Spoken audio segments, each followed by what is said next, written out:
Buongiorno! I'm in Rome, not Venice this time, but I'm here to do a Quattro Minuti con Casanova, though I have to admit it might not be Quattro Minuti because I don't have all my notes with me, so I'm going based off what I remember.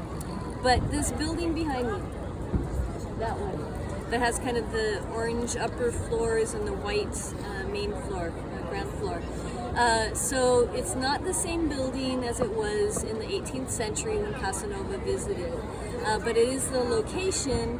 It used to be the Hotel Londra or Ville de Londres, and Casanova visited there actually a couple of times. He mentions it.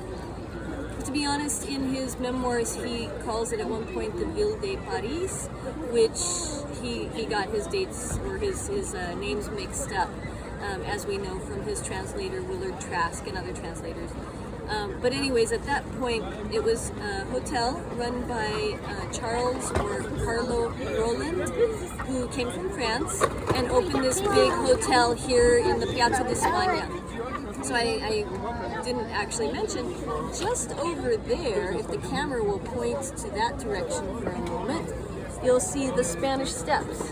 So we're really, really close to the Spanish Steps. This is the Piazza di Spagna. Give you a moment to enjoy the crowd at the Piazza di Spagna here in February of 2023. So fairly crowded for this time of year. It's Carnival weekend, Carnevale. Anyways, back to this hotel. The Ville de Londres was owned by Carlo Roland, and he had a couple of different hotels in the area. Later gifted them to his daughter and son-in-law, who took over the business.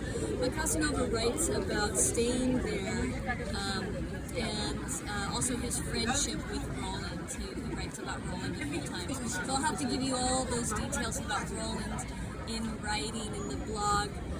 Like I said, unfortunately I don't have all my notes with me while I'm out walking around in the city, but that's the place, and we know that's the place because of an old postcard that shows us the building that used to be there.